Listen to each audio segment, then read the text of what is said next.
Development of the male and female reproductive systems.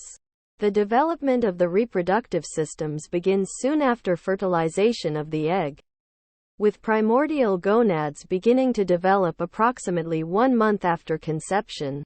Reproductive development continues in utero, but there is little change in the reproductive system between infancy and puberty. Development of the sexual organs in the embryo and fetus. Females are considered the fundamental sex. That is, without much chemical prompting, all fertilized eggs would develop into females. To become a male, an individual must be exposed to the cascade of factors initiated by a single gene on the male Y chromosome. This is called the SRY. X determining region of the Y chromosome. Because females do not have a Y chromosome, they do not have the SRY gene. Without a functional SRY gene, an individual will be female. In both male and female embryos, the same group of cells has the potential to develop into either the male or female gonads. This tissue is considered bipotential. The SRY gene actively recruits other genes that begin to develop the testes, and suppresses genes that are important in female development. As part of this SRY-prompted cascade, germ cells in the bipotential gonads differentiate into spermatogonia. Without SRY, different genes are expressed. Oogonia form, and primordial follicles develop in the primitive ovary. Soon after the formation of the testis, the Leydig cells begin to secrete testosterone. Testosterone can influence tissues that are bipotential to become male reproductive structures. For example, with exposure to testosterone, cells that could become either the glans penis or the glans clitoris form the glans penis. Without testosterone, these same cells differentiate into the clitoris. Not all tissues in the reproductive tract are bipotential. The internal reproductive structures, for example the uterus, uterine tubes, and part of the vagina in females, and the epididymis, ductus deferens, and seminal vesicles in males, form from one of 2 rudimentary duct systems in the embryo. For proper reproductive function in the adult, one set of these ducts must develop properly, and the other must degrade.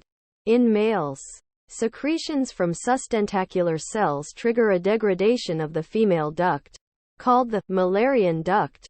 At the same time, testosterone secretion stimulates growth of the male tract, the Wolffian duct. Without such sustentacular cell secretion, the Müllerian duct will develop. Without testosterone, the Wolffian duct will degrade. Thus, the developing offspring will be female. For more information and a figure of differentiation of the gonads, seek additional content on fetal development. Further sexual development occurs at puberty. Puberty is the stage of development at which individuals become sexually mature. Though the outcomes of puberty for boys and girls are very different, the hormonal control of the process is very similar. In addition, though the timing of these events varies between individuals, the sequence of changes that occur is predictable for male and female adolescents. As shown in Figure 1, a concerted release of hormones from the hypothalamus, GnRH, the anterior pituitary, LH and FSH, and the gonads, either testosterone or estrogen, is responsible for the maturation of the reproductive systems and the development of secondary sex characteristics, which are physical changes that serve auxiliary roles in reproduction. The first changes begin around the age of 8 or 9 when the production of LH becomes detectable. The release of LH occurs primarily at night during sleep and precedes the physical changes of puberty by several years. In pre-pubertal children, the sensitivity of the negative feedback system in the hypothalamus and pituitary is very high. This means that very low concentrations of androgens or estrogens will negatively feed back onto the hypothalamus and pituitary. keeping the production of GnRH, LH, and FSH low. As an individual approaches puberty, two changes in sensitivity occur. The first is a decrease of sensitivity in the hypothalamus and pituitary to negative feedback, meaning that it takes increasingly larger concentrations of sex steroid hormones to stop the production of LH and FSH. The second change in sensitivity is an increase in sensitivity of the gonads to the FSH and LH signals, meaning the gonads of adults are more responsive to gonadotropins than are the gonads of children. As a result of these two changes, the levels of LH and FSH slowly increase and led to the enlargement and maturation of the gonads, which in turn leads to secretion of higher levels of sex hormones and the initiation of spermatogenesis and folliculogenesis. In addition to age, multiple factors can affect the age of onset of puberty, including genetics, environment, and psychological stress. One of the more important influences may be nutrition. Historical data demonstrate the effect of better and more consistent nutrition on the age of menarche in girls in the United States, which decreased from an average age of approximately 17 years of age in 1860 to the current age of approximately 12.75 years in 1960, as it remains today. Some studies indicate a link between puberty onset and the amount of stored fat in an individual. This effect is more pronounced in girls, but has been documented in both sexes. Body fat, corresponding with secretion of the hormone leptin by adipose cells, appears to have a strong role in determining menarche. This may reflect to some extent the high metabolic costs of gestation and lactation. In girls who are lean and highly active, such as gymnasts, there is often a delay in the onset of puberty. Signs of puberty. Different sex steroid hormone concentrations between the sexes also contribute to the development and function of secondary sexual characteristics. Examples of secondary sexual characteristics are listed in. As a girl reaches puberty, typically the first change that is visible is the development of the breast tissue. This is followed by the growth of axillary and pubic hair. A growth spurt normally starts at approximately age 9 to 11, and may last 2 years or more. During this time, a girl's height can increase 3 inches a year.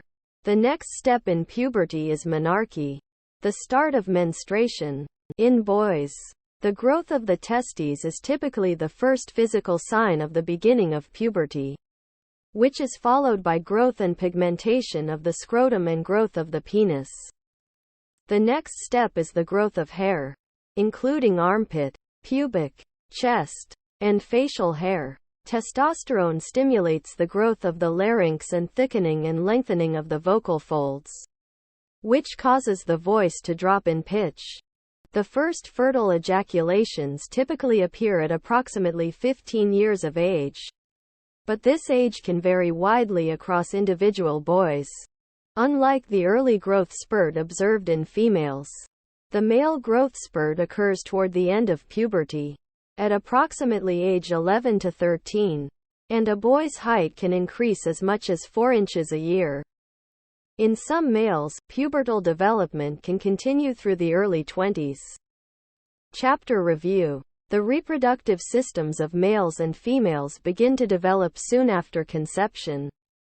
A gene on the male's Y chromosome called SRY is critical in stimulating a cascade of events that simultaneously stimulate testis development and repress the development of female structures. Testosterone produced by Leydig cells in the embryonic testis stimulates the development of male sexual organs.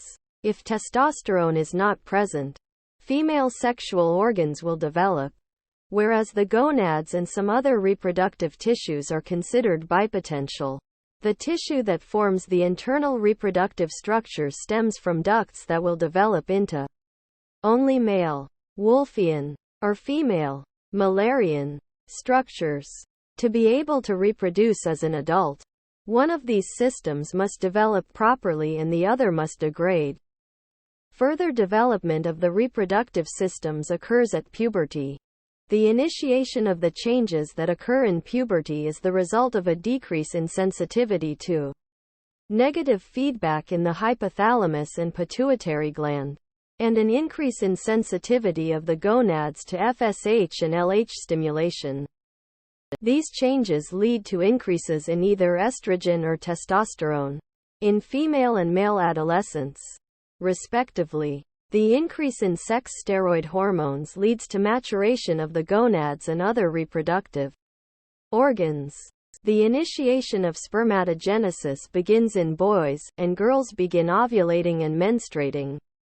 Increases in sex steroid hormones also lead to the development of secondary sex characteristics, such as breast development in girls and facial hair and larynx growth in boys.